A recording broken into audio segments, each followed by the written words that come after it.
मैं ज्योति सिंह गौर। आज कक्षा 12वीं समष्टि अर्थशास्त्र एक परिचय, जिसका अध्याय 2 राष्ट्रीय आय का लेखांकन। इसके हम कुछ महत्वपूर्ण बिंदु समझेंगे। इसके पूर्व में भी हम 2 वीडियो बना चुके हैं। यदि आपको ये वीडियो समझना है तो आपको पहले के वीडियो भी समझना ही पड़ेगा, क्योंकि सभी बिंदु एक दूसरे से संबंधित हैं। जब तक हम एक बिंदु को नहीं समझेंगे तो हमको पूरे पाठ को समझने में परेशानी आएगी। इसीलिए इसके पहले आप पहले के वीडियो जरूर देखिए, पार्ट 1 और पार्ट 2। आज हम राष्ट्रीय आय का लेखांकन में आय का वर्तुल प्रवाह और राष्ट्रीय आय की गणना की विधियां समझेंगे, जिसमें हम मुख्य रूप से मूल्यह्रास, निवेश, सकल निवेश और निवल निवेश, माल सूची भी समझेंगे आज, और उत्पाद विधि अथवा मूल्य वर्धित विधि समझेंगे। उत्पाद विधि एवं मूल्य वर्धित विधि में अंतर, उत्पाद विधि या मूल्य वर्धित विधि संबंधी सावधानियां, और अंत में हम कुछ प्रश्न देखेंगे।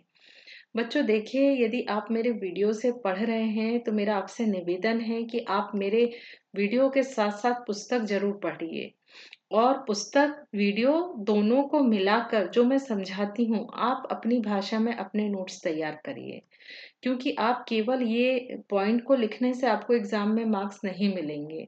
इसीलिए आपको अभी से नोट्स बनाने की भी तैयारी जरूर करना चाहिए। मूल्यह्रास, डेप्रिसिएशन, संपत्ति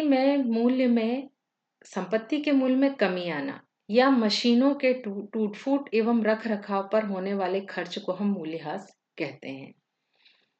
एक निश्चित समयावधि में स्थिर संपत्तियों के मूल्य का नियमित ढंग से हास्य मूल्यह्रास कहलाता है। किसी वस्तु के मूल्य में आई कमी या उसके मूल्य में आई गिरावट उस वस्तु के मूल्य में हास्य को दर्शाता है। कठिन नहीं है। मूल्य यानी कीमत, हास्य मतलब कम होना, यानी मूल्यह्रास का मतलब है किसी भी चीज का कीमत कम होना। आपकी ये जो साइकिल नई खरीदी थी आपने 10,000 रुपए में, और यदि आप 1 साल के बाद बेच रहे हैं तो उसका मूल्य कितना रह जाएगा? केवल 9,000 या 8,000, क्योंकि ये साइकिल की जो क्वालिटी है जब नई खरीदे थे आप वैसी नहीं रह जाएगी। धीरे धीरे इसकी क्वालिटी खराब होती जाएगी, इसमें कुछ ना कुछ कमी हो जाएगी, टूट फूट हो जाएगा, इसके टायर घिस जाएंगे। तो इस तरह से किसी भी वस्तु के मूल्य में कमी क्या बताता है? मूल्यह्रास को बताता है। यदि मैंने एक मशीन खरीदी है और यदि ये मशीन 20,000 में खरीदी है और 1 साल बाद यदि मैं इसको बेचना चाहूं तो ये कितने में बिकेगी? केवल 18,000 रुपए में। यदि हम अर्थशास्त्र के दृष्टिकोण से देखें तो मशीन का कीमत कितना है? 20,000 रुपए। कितना है? 20,000 रुपए, है ना। और सिलाई मशीन का मूल्य, यदि मान लिया हमने, अर्थशास्त्र में बहुत सारी चीजें मान लेते हैं, तो ये मान लिया कि मशीन की उम्र केवल कितनी है? 20 वर्ष कार्य कर सकती है, जिसके बाद इसको बदलने की जरूरत होगी। तो इस प्रकार से प्रत्येक वर्ष का जो मूल्यह्रास होगा वो कैसे निकलेगा? 20,000 रुपए इसका मूल्य मशीन का, और 20 वर्ष ये चलने वाली है। इस प्रकार से हर वर्ष का जो मूल्यह्रास होगा वो कितना होगा? 2,000 रुपए। इसका मतलब है कि मशीन का मूल्य हर वर्ष 2,000 रुपए क्या होता जाएगा? कम होता जाएगा। इस प्रकार 20 वर्ष के बाद पूर्णतः मशीन खराब हो जाएगी या उपयोग के लायक नहीं रहेगी। मूल्यह्रास एक लेखांकन संकल्पना है, कोई वास्तविक व्यय नहीं है। वास्तव में प्रत्येक वर्ष 2,000 रुपए कम नहीं हो रहे, 2,000 रुपए की टूट फूट नहीं लग रही है, परंतु अर्थशास्त्र में लेखांकन की दृष्टि से, हिसाब किताब की दृष्टि से ये मान लिया जाता है कि हर वर्ष मशीन 2,000 रुपए की खराब हो रही है। अब ये तो मैंने केवल उदाहरण मशीन का लिया है। यदि हम पूरी अर्थव्यवस्था लेंगे, पूरे उद्यम लेंगे, तो कितने प्रकार के उपकरण होते हैं और सबका जीवन काल कैसा होता है? अलग अलग होता है। तो इस तरह से मशीनों में धीरे धीरे जो खराबी आ रही है, उसके कीमत में कमी आ रही है, उसे ही हम मूल्यह्रास कहते हैं। आपके घर में कार होगी या मोटरसाइकिल जरूर होगी। आप आज अपने पापा से मूल्यह्रास समझना या मम्मी से समझना, है ना। ये कि जब कोई भी गाड़ी वो खरीदते हैं तो इंश्योरेंस करवाते हैं, और इंश्योरेंस जब अपन करवाते हैं तो हर साल अपने को रिन्यू कराना पड़ता है इंश्योरेंस का। तो धीरे धीरे इंश्योरेंस का पैसा कम होता जाता है। क्यों कम होता जाता है? क्योंकि इंश्योरेंस का जो पैसा है कार के मूल्य पर लगता है। मान लो 10 लाख की एक कार थी, तब इंश्योरेंस ज्यादा होगा। और जैसे जैसे कार की उम्र बढ़ती जाएगी, कार की उम्र मान लो 5 वर्ष हो गई, तो इस पे इंश्योरेंस कम लगेगा। कार की उम्र मान लो 10 वर्ष हो गई, तो इस पर जो इंश्योरेंस है वो और कम होगा। क्यों होगा? क्योंकि जैसे जैसे कार का मूल्य कम होता जाता है, इंश्योरेंस का पैसा भी कम होता जाता है। अब ये कार का पैसा कम क्यों होता जाता है? कार का पैसा इसलिए कम होता जाता है, धीरे धीरे जितनी कार पुरानी होती जाएगी उसका मूल्य क्या होगा? कम होगा। यही मूल्यह्रास है। मूल्यह्रास, ज्यादातर कार या गाड़ियों के की उम्र क्या मान ली जाती है? 20 वर्ष। तो इस तरह से कहने का मतलब है कि यदि वस्तु का मूल्य कम होता जाएगा, क्यों कम होता जाएगा उम्र के साथ? क्योंकि उनमें टूट फूट बढ़ती जाएगी। अर्थशास्त्र के ज्यादातर बिंदु प्रैक्टिकल नॉलेज वाले होते हैं, जिन्हें याद करने की बजाय हमको आसपास के वातावरण से यदि आप सीखेंगे तो कभी नहीं भूलेंगे। निवेश करना। निवेश पूंजी निर्माण की एक प्रक्रिया है, अथवा पूंजी के स्टॉक में वृद्धि की एक प्रक्रिया है। जैसे मैंने एक सिलाई मशीन में निवेश किया, 20,000 रुपए की मशीन खरीदी, और अब इससे मैं दूसरों के कपड़े सिलने लगी। यानी ये मेरा मन था कि मैं ये एक धंधा चालू करूं, सिलाई मशीन के लिए बुटीक चालू करूं। तो मैंने किस में निवेश किया? मशीन में। और मशीन से मैं पैसे कमाने लगी, है ना, पूंजी निर्माण करने लगी। इसी प्रकार लोग कई बार घर पर निवेश करते हैं, उद्योग पे करते हैं, सोना पे करते हैं। किस उद्देश्य से करते हैं? कि घर की भविष्य में कीमत ज्यादा हो जाएगी, 50 लाख का था 1 करोड़ का हो जाएगा, धंधे से वो लाभ कमा सकेंगे। सोना 50,000 रुपए तोला है, भविष्य में 1 लाख रुपए तोला होगा। तो निवेश का मतलब होता है ऐसी जगह पूंजी लगाना जिससे भविष्य में हमको और अधिक प्राप्त हो पूंजी, है ना। ये क्या कहलाता है? निवेश कहलाता है। सकल निवेश, एक निश्चित समय अवधि में पूंजीगत वस्तुओं के स्टॉक में कुल वृद्धि। देखिए, कुल वृद्धि सकल निवेश कहलाती है। इसमें मूल्यह्रास से शामिल होता है।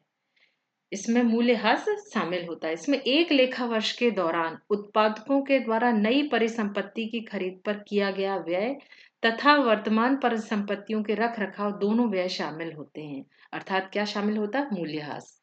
ये देखिए, निवल निवेश धन मूल्यह्रास। आपने एक उद्योग स्थापित किया, कितने का? 10 लाख का। क्या पूरा 10 लाख रुपए की मशीन आने के बाद आपका उद्योग शुरू हो जाएगा?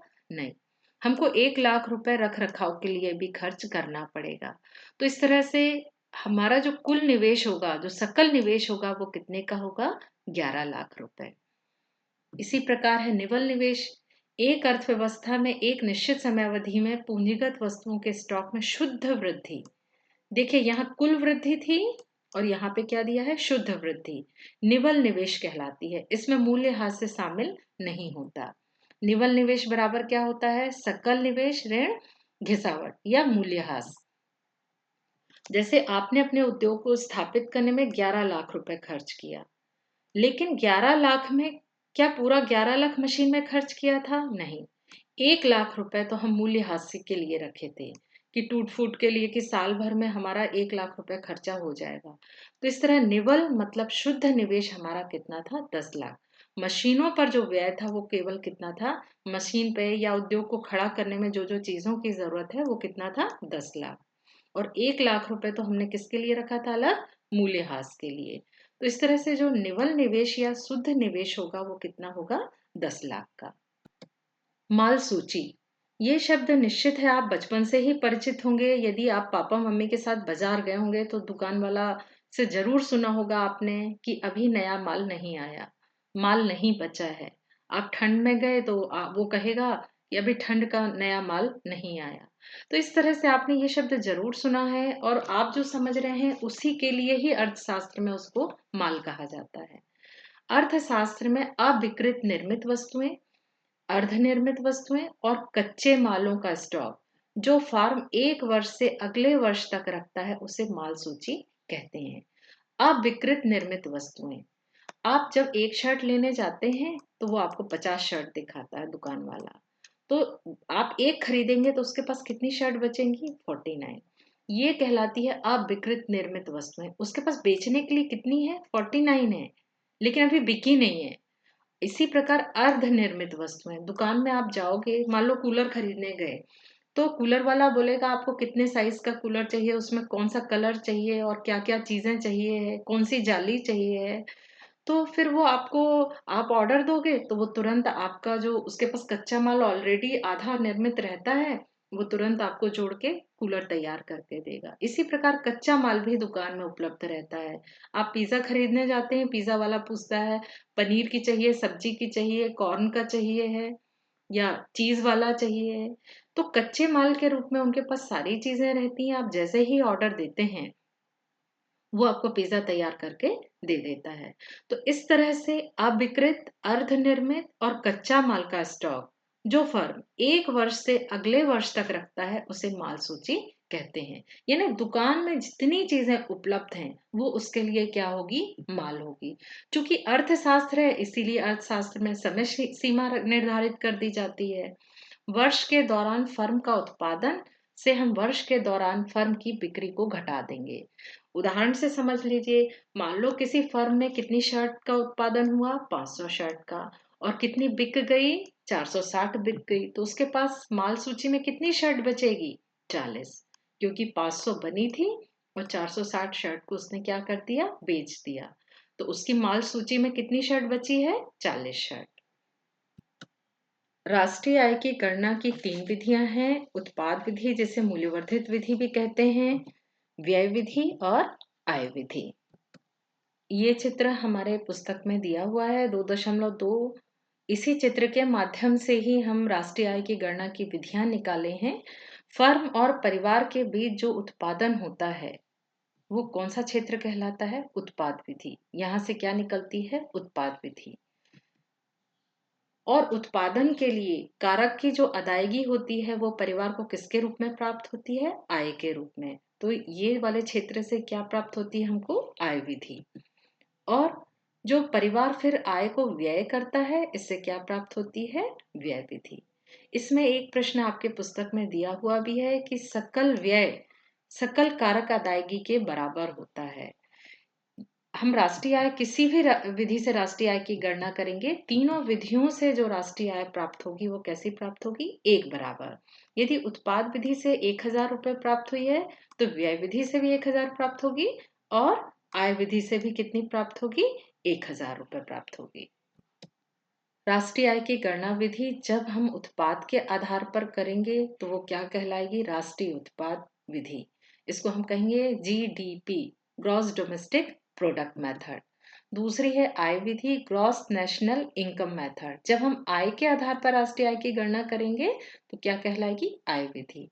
इसी प्रकार व्यय विधि कैसी होगी? किसके आधार पर करेंगे हम इसकी गणना? व्यय के आधार पर, gross national expenditure, gross national expenditure. और इस प्रकार से तीनों के जो परिणाम होंगे वो कैसे होंगे? एक बराबर होंगे। अंतिम उत्पाद विधि के अंतर्गत राष्ट्रीय आय की गणना अंतिम वस्तुओं और सेवाओं के मौद्रिक मूल्य का योग से की जाती है। किसी भी अर्थव्यवस्था में किसी भी फर्मों के द्वारा जितनी भी वर्ष भर में वस्तु और सेवाओं का उत्पादन होता है, इनको जोड़ने से हम राष्ट्रीय आय की गणना कर सकते हैं। राष्ट्रीय आय एक लेखा वर्ष में उत्पादित समस्त अंतिम वस्तुओं एवं सेवाओं का मौद्रिक मूल्य का योग होता है। GDP, gross domestic product. यहाँ पे MP क्यों लिखा है? ये MP गलती से नहीं लिखा है। MP लिखा है market price, M for market, P for price. यानी बाजार कीमत पर राष्ट्रीय आय कैसी होगी? PS plus GDP MP। बाजार कीमत पर सकल घरेलू उत्पाद। P फॉर क्या है? प्राइस है। G फॉर गुड्स है, वस्तुओं की मात्राएं। S फॉर सर्विस, यानी जितनी भी वस्तुएं और सेवाएं हैं इनके मौद्रिक मूल्य को हम राष्ट्रीय आय कहते हैं। उत्पाद विधि से राष्ट्रीय आय की माप करते समय सर्वप्रथम उत्पादन करने वाले सभी उद्यमों को उनकी क्रियाओं के आधार पर औद्योगिक क्षेत्र में बांट लेते हैं। उद्योगों को आप शुरू से पढ़ते आए हैं, कितने प्रकार से बांटा जाता है? 3 प्रकार से, प्राथमिक क्षेत्र, द्वितीयक क्षेत्र और तृतीयक क्षेत्र। इन तीनों क्षेत्रों से उत्पादित समस्त वस्तुओं और सेवाओं के मौद्रिक मूल्य को जोड़कर उत्पाद विधि से हम राष्ट्रीय आय की गणना कर सकते हैं। यानी प्राथमिक क्षेत्र प्लस द्वितीयक क्षेत्र प्लस तृतीयक क्षेत्र, इन तीनों क्षेत्रों में जितनी भी वस्तुओं और सेवाओं का उत्पादन होगा, इनको हम जोड़ लेंगे तो हमको राष्ट्रीय आय प्राप्त हो जाएगी। उत्पाद विधि को ही मूल्यवर्धित विधि भी कहते हैं। यह विधि जो एक लेखा वर्ष के दौरान एक अर्थव्यवस्था में प्रत्येक उत्पादक उद्यम द्वारा की गई मूल्य वृद्धि के रूप में राष्ट्रीय आय को मापता है। यानी मूल्य वर्धित विधि में प्रत्येक फर्म के द्वारा की गई मूल्य वृद्धि को जोड़ा जाता है ना। मूल्य वर्धित विधि का जो सूत्र है, उत्पाद का मूल्य, या इसमें से हम क्या घटा देंगे, मध्यवर्ती मूल्य को घटा देंगे। जैसे उदाहरण मैंने लिया है गेहूं, आटा और ब्रेड। गेहूं मान लो 100 रुपए का उत्पादन हुआ, आटा कितने का हो गया, 200 का हो गया, और मान लो 500 रुपए की इससे ब्रेड का निर्माण हुआ। तो उत्पादन, टोटल उत्पादन कितना हो गया, 100 धन 200 धन 500, 800 रुपए। कितना हो गया यहाँ पे हमारा, 800 रुपीज। 800 रुपीज में से हमको क्या घटाना पड़ेगा, गेहूं का मूल्य 100 रुपए और आटे का मूल्य 200 रुपए, क्योंकि ये दोनों क्या हैं, मध्यवर्ती वस्तुएं हैं। मध्यवर्ती वस्तुओं का मूल्य हमने घटा दिया, तो कितना प्राप्त हो गया, मूल्यवर्धित विधि से ब्रेड का मूल्य 500 रुपीज। तो राष्ट्रीय उत्पाद में क्या शामिल करेंगे हम, 500 रुपीज। मूल्यवर्धित विधि को अच्छे से समझने के लिए मैंने यहाँ तालिका लिया है, और यहाँ पे 4 अलग अलग उत्पादक लिए हैं, किसान, आटा मिल, बेकर और दुकानदार, है ना। ये किसान है, ये 100 रुपए का बीज, खाद और बाकी चीजों का उपयोग करके कितने गेहूं का उत्पादन किया इसने, 500 रुपए का, और ये 500 रुपए इसने आटा मिल वाले को बेच दिया। अब आटा मिल वाले ने 500 रुपए गेहूं से आटा बना लिया और उसको कितना रुपए कर लिया, 700 रुपए, और 700 रुपए मूल्य का उसने बेकरी को भेज दिया आटा। बेकरी वाले ने ब्रेड बनाई कितने की, 900 रुपए की। 900 रुपए की ब्रेड उसने दुकानदार को बेच दिया। अब दुकानदार फ्री में तो बेचेगा नहीं, वो भी मूल्य बढ़ाएगा। उसने कितने की ब्रेड बेचा, 1100। इस प्रकार से उत्पादक का जो कुल मूल्य हो गया, देखिए 500, 700, 900 और 1100, इनको जोड़ लिया तो कितना प्राप्त हुआ, 3200। जबकि जो मध्यवर्ती मूल्य है वो कितना है, 100, 500, 700 और 900, इस तरह से हमको कितना प्राप्त हो गया, 2200 रुपए। अब मूल्यवर्धित वृद्धि में जो हम ये देखते हैं कि हर स्टेज में फर्म कितना मूल्य बढ़ा रही है, उसको हम जोड़ने से जो विधि जो प्राप्त होगी हमको राष्ट्रीय आय, वो किसके माध्यम से होगी, मूल्य वृद्धि। किसान ने कितना बढ़ाया मूल्य, 100 रुपए के बीज से उसने कितने मूल्य वृद्धि की, 400 रुपए। आटा मिल वाले ने 500 रुपए गेहूं से आटे में कितना कमाया, 200 रुपए। बेकर ने 700 रुपए का आटा लिया था और ब्रेड कितने की बनाई उसने, 900, तो उसने मूल्य वृद्धि कितनी की, 200। इसी प्रकार दुकानदार को 900 रुपए की जो ब्रेड थी वो उसने कितने में बेचा, 1100, उसने कितने रुपए की मूल्य वृद्धि की, 200 रुपए। इस तरह से कुल मूल्य वृद्धि कितनी हुई हमारी, 1000 रुपए। ये उत्पादक का मूल्य है 2200, 3200। इसमें से मध्यवर्ती मूल्य को हम घटा देते हैं तो टोटल मूल्य वृद्धि कितनी हुई, 1000 रुपए। यही राष्ट्र की आय होगी कि ये प्रत्येक स्टेज में जो उत्पादक हैं या फर्म है जो मूल्य को बढ़ाते हैं, हम पूरे देश के उत्पादकों के जो मूल्य वृद्धि है उसको जोड़कर राष्ट्रीय आय की गणना करते हैं। उत्पाद विधि और मूल्यवर्धित विधि दोनों से प्राप्त राष्ट्रीय आय एक समान होती है। इसे उदाहरण से समझने के लिए बुक में तालिका 2.1 दिया हुआ है, जिसमें ये मान लिया गया है कि एक किसान है और एक बेकर है ना। तो किसान ने कुल गेहूं का जो उत्पादन किया है वो 100 रुपए का किया है, इसने कोई मध्यवर्ती वस्तुएं उपयोग नहीं की हैं। ये मान लिया गया है कि उसने कुछ भी उपयोग नहीं किया है और 100 रुपए का गेहूं का उत्पादन किया है। और बेकरी वाले ने 200 रुपए की ब्रेड बनाई है, जबकि इसने 50 रुपए के गेहूं का उपयोग किया है। तो अब राष्ट्रीय आय की गणना कैसे होगी, किसान ने कुल उत्पादन कितने का किया, 100 रुपए का, ये सही है। बेकर ने 200 रुपए का उत्पादन किया, ये भी सही है। सही नहीं है, क्योंकि इसने मध्यवर्ती उपयोग कितने रुपए का गेहूं का उपयोग किया है, जिसका मूल्य कहाँ शामिल था, किसान के उत्पादन में शामिल था। इसीलिए कुल उत्पादन में हम क्या करते हैं, मध्यवर्ती वस्तु को घटा देते हैं। तो इस तरह से जो मूल्य प्राप्त होगा, ये हमारा उत्पाद विधि से राष्ट्रीय आय की गणना ऐसे होगी। कुल उत्पाद में से हम मध्यवर्ती वस्तु को घटा देंगे, तो जो उत्पादन प्राप्त होगा वही होगा हमारा राष्ट्रीय उत्पाद। इस तरह से सकल घरेलू उत्पाद क्या हो जाएगा हमारा 250 रुपए। यदि हम मूल्यवर्धित विधि से समझें इसको, किसान जो है 100 रुपए का मूल्य वृद्धि किया, उसके पास 0 रुपए की कीमत थी, उसने कितना अपने गेहूं का कीमत बढ़ा दिया, 100 रुपए। और बेकर है, उसने कितने रुपए बढ़ाया, 200 रुपए। उसके पास 50 रुपए का तो कच्चा माल था, गेहूं उसने खरीदा था ना, मध्यवर्ती वस्तु प्रयुक्त किया था, और कीमत कितनी हो गई, 200। इस तरह से उसने कुल कितनी मूल्य वृद्धि किया है, गेहूं की कीमत को उसने 150 रुपए बढ़ा दिया, और टोटल उसका जो उत्पादन हो गया वो कितना हो गया, 200 रुपए। 100 रुपए गेहूं का, और बेकर ने कितने मूल्य वृद्धि किया, 150।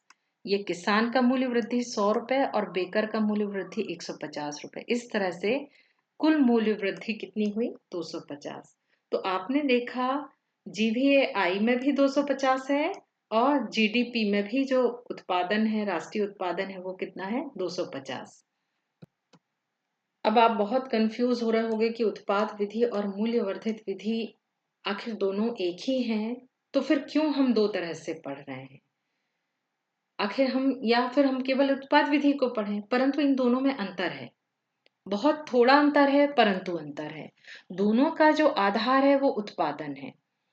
जैसे किसी अर्थव्यवस्था में क्या होता है, आर्थिक क्रियाएं होती हैं, और आर्थिक क्रियाओं से उत्पादन होता है। उत्पादन किस किस का होता है, वस्तुओं एवं सेवाओं का।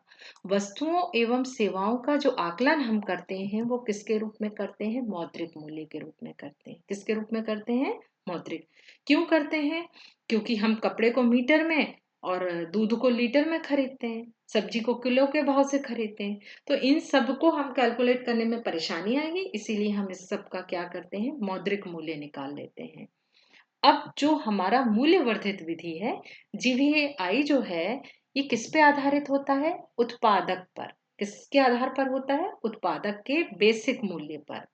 इसकी जो गणना की जाती है उत्पादक के आधार पर की जाती है, कि पूरे देश में जितनी फर्म है, जितने उद्योग हैं, उनने कितने कितने रुपए का उत्पादन किया है। जो मूल्यवर्धित विधि है, इसमें मुख्य जो होता है वो उत्पादक होता है। जैसे मान लो मारुति कार है, कितनी मारुति कार बनी, तो किसने बनाई, मारुति कार के मालिक ने बनाई। उसका मूल्य क्या है, उसका बेसिक मूल्य क्या है। इसमें राष्ट्रीय आय की गणना हम किसके आधार पर करते हैं, बेसिक मूल्य के आधार पर। और इस पे कौन मुख्य होता है, उत्पादक। जबकि उत्पादन विधि जो जीडीपी होती है, ये उपभोक्ता के आधार पर होती है। उपभोक्ता बाजार से कितने मूल्य में वस्तु खरीदा, है ना, जितने मूल्य पर उपभोक्ता वस्तु बाजार से खरीदता है, बाजार मूल्य पर, इसके आधार पर हम गणना करते हैं। तो मूल्यवर्धित विधि और उत्पाद विधि में मुख्य अंतर यही है कि ये उपभोक्ता आधारित विधि है और बाजार मूल्य पर होती है, जबकि मूल्यवर्धित विधि किसके आधार पर होती है, उत्पादक के आधार पर, फर्म के आधार पर, कि उनने वस्तु के मूल्य में कितनी वृद्धि की, बेसिक मूल्य में कितनी वृद्धि की। सकल घरेलू उत्पाद, इसको ज़्यादातर आपको जीडीपी से याद रखना पड़ेगा, क्योंकि इस पूरे चैप्टर में आपको इंग्लिश टर्म्स भी पता होना चाहिए। ग्रॉस डोमेस्टिक प्रोडक्ट, इसका शॉर्ट फॉर्म है जी डी और पी। फर्स्ट वर्ड लेके क्या बन गया, जीडीपी एट मार्केट प्राइस। सकल मूल्य वर्धित, इसको जीवीआई अभी तक मैंने इसलिए नहीं बताया था, पहले सब जगह मैंने लिखा था GVI, gross value added. I for firm, I मतलब फर्म, मैंने आपको बताया था मार्केट प्राइस यानी ये उपभोक्ता के आधार पर होता है, और ये उद्योगपति, आई मतलब फर्म के आधार पर। ग्रॉस वैल्यू एडेड, यदि अर्थव्यवस्था में एन फर्म हो, तो प्रत्येक फर्म को 1 से n क्रम संख्या यदि हम लिखाएं, तो इसका जो सूत्र होगा जीवीआई का क्या होगा, सिग्मा I1 से लेके N तक GVA I बराबर होगा GVA1 A2 A3 A4 कहाँ तक N तक। यहाँ देख के डरने की बिल्कुल जरूरत नहीं है। देश में बहुत सारी फर्म है। क्या आप एक फर्म, मैंने अभी गेहूं चावल का उदाहरण दिया, क्या राष्ट्रीय आय निकल जाएगी? बिल्कुल नहीं निकलेगी। हमको हमारे देश के जितनी हजारों फर्म है, हजारों उद्योग हैं, सबके मूल्य को जोड़ना है। तो ये फॉर्मूला तब काम आएगा। ये हमारा पहला उद्योग है, देश का दूसरा उद्योग है, तीसरा उद्योग है, चौथा उद्योग है। इस तरह से देश के जितनी फर्म है सबको हम जोड़ के हम क्या निकालेंगे? राष्ट्रीय आय निकालेंगे। यहाँ पर आई फॉर वन यानी फर्म, पहली फर्म यानी एक फर्म से लेके कौन सी फर्म तक हमको लेना है? N firm. एन फर्म मतलब कितनी भी हो सकती है। और सकल, अभी हमने देखा था कि सकल घरेलू उत्पाद और सकल मूल्यवर्धित विधि में दोनों के परिणाम एक समान होते हैं। एक एग्जाम्पल हम किसान और बेकर का लिए थे, दोनों विधि से हमने हल किया था, तो उत्तर कितना आ रहा था? 250। अब आप दोनों में अंतर भी समझ गए हैं। जीडीपी ये ग्राहक के हिसाब से है और ये उत्पादक के हिसाब से है, कैलकुलेशन करता है। आपको लगेगा कि ये कौन सा चिन्ह है ना? इसको सिग्मा कहा जाता है। सिग्मा का उपयोग आपके बुक में बहुत अच्छे से एग्जाम्पल दिया है। मैंने इसलिए बुक लिया है ताकि आप खुद पढ़ो। सिग्मा का उपयोग सरलीकृत एवं संक्षेप में लिखने के लिए उपयोगी होता है। यहाँ उदाहरण दिया है, 3 विद्यार्थी हैं जिनका जेब खर्च अलग अलग है, 200, 250 और 300 रुपए है ना? इस प्रकार जब जेब का खर्च यदि हम मिला दें, x1 x2 x3 कर दें, तो इसको हम किसके रूप में लिखें? यहाँ पे I1 यानी पहले स्टूडेंट, पहले विद्यार्थी से लेके, टोटल कितने विद्यार्थी हैं? 3 से लेके XI तक। आई मतलब यहाँ पे विद्यार्थी लिया है। यदि फर्म होगी तो फर्म लेंगे। तो इस तरह से ये इसका क्या निकल गया? फॉर्मूला निकल गया। अब 3 के बजाय यदि आपको ज्यादा होंगे, यदि 1000 होंगे, तो हम क्या लिखेंगे? 1000। और यदि यहाँ पर यदि ये n है, 1000 की जगह में कितने हैं? 1 से लेके कहाँ तक है? n तक है। तो क्या हो जाएगा? I1 से लेके n तक और I क्या है? फर्म है। x की संख्या कुछ भी हो सकती है, जितनी फर्म होंगी पूरे देश में या फिर जितने स्टूडेंट होंगे हम सबको जोड़ सकते हैं। यदि 1 लाख स्टूडेंट हैं तो I बराबर 1 से लेके n की जगह में कितने हो जाएंगे? 1 लाख। तो इस तरह से आप फॉर्मूला निकालना भी सीख गए हैं। यहाँ हमको मुख्य सावधानियां भी हैं कुछ, जो राष्ट्रीय आय की गणना करते समय हमको ध्यान में रखनी चाहिए। पहला है, राष्ट्रीय आय में पुरानी वस्तुओं एवं संपत्तियों के क्रय विक्रय को शामिल नहीं करना चाहिए, क्योंकि इनके मूल्य को उस वर्ष के राष्ट्रीय आय में शामिल किया गया था जिस वर्ष इसका उत्पादन हुआ, क्योंकि वो पुरानी है। मान लो हम 2020 में कोई वस्तु बेच रहे हैं, जबकि वो वस्तु कब बनी थी? 2018 में बनी थी। तो ये कब शामिल हो गई थी? 2018 में। अब हम उसी वस्तु को फिर से बेच रहे हैं 2020 में, तो क्या इसका मूल्य फिर से शामिल होगा? नहीं, इसका मूल्य शामिल राष्ट्रीय आय में नहीं होगा। दूसरा है हमारा, पुरानी वस्तुओं और संपत्तियों के क्रय विक्रय पर कमाया गया कमीशन राष्ट्रीय आय में जोड़ा जाता है। क्यों जोड़ा जाता है? इसीलिए कमीशन जोड़ा जाता है क्योंकि कमीशन या जो दलाली है वो एजेंट को देते हैं, और एजेंट अपनी सेवाएं दे रहा होता है, उसकी सेवाओं के बदले हम पैसा देते हैं, इसीलिए इसको हम जोड़ते हैं। स्वयं के भवन के अनुमानित किराया राष्ट्रीय आय में जोड़ा जाता है। क्यों जोड़ा जाएगा? जिन मकानों में मालिक खुद रह रहे हैं उनका भी आरोपित किराया शामिल किया जाता है, क्योंकि सभी मकानों का किराया मूल्य होता है, चाहे उसमें मालिक स्वयं रहे या उसको किराए पे दे दे।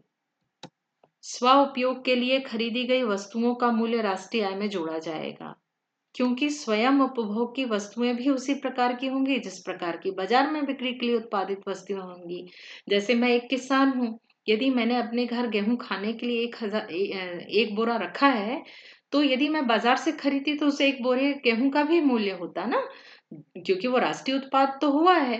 परंतु ये बात दूसरी है, उसका मैंने स्वयं उपयोग कर लिया है, परंतु हम उसे भी राष्ट्रीय आय में शामिल करेंगे, है ना? इसके बाद है, स्वयं सेवाओं को राष्ट्रीय आय में नहीं जोड़ा जाता, क्योंकि इनके बाजार मूल्य का अनुमान लगाना कठिन है। मैं घर में रोज खाना बनाती हूँ, अब क्या उसका मैं आकलन कर सकती हूँ? हर पैसे को जोड़ सकती हूँ कि मैंने कितने रुपए की रोटी बनाई, कितने रुपए के बर्तन मांजे या झाड़ू लगाया? तो इस तरह से मैं अपने घर की जो सेवाएं हैं उसको आकलन हम राष्ट्रीय आय में नहीं करेंगे।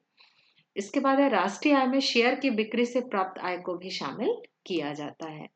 मध्यवर्ती वस्तुओं के मूल्य को शामिल नहीं किया जाता। क्यों नहीं किया जाता? क्योंकि उससे हमको दोहरी गणना की संभावना रहती है।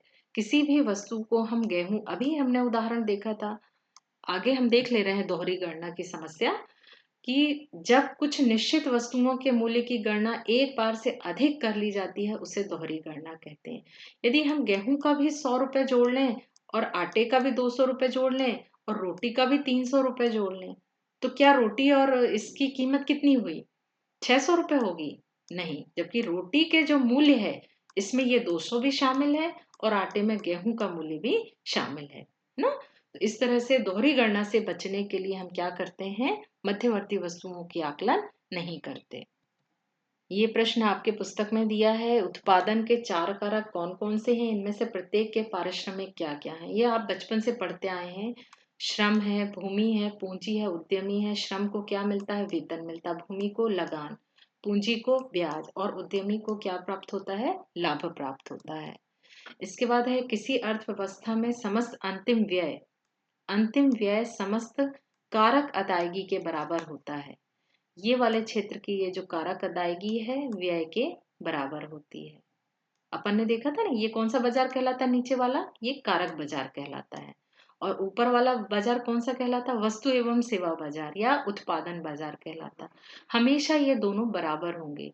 क्यों बराबर होंगे? क्योंकि हमने ऐसी अर्थव्यवस्था की कल्पना की है जहां बचत नहीं होती। यदि आय 100 रुपए है तो खर्च भी कितना होगा? 100 रुपए। और आय के चक्रीय प्रवाह के कारण जब 100 रुपए कमाए हैं हमने तो खर्च भी कितना करेंगे? 100 रुपए। और जब खर्च 100 हुआ है तो हम कमाएंगे भी कितना? 100 रुपए। इसी प्रकार बहुत सारे हमने प्रश्न लिए हैं। तो ये छोटे छोटे प्रश्न हैं, इनकी तैयारी भी आप जरूर कर लीजिए और परीक्षा के अनुसार आप अभी से पढ़ने लगिए। धन्यवाद।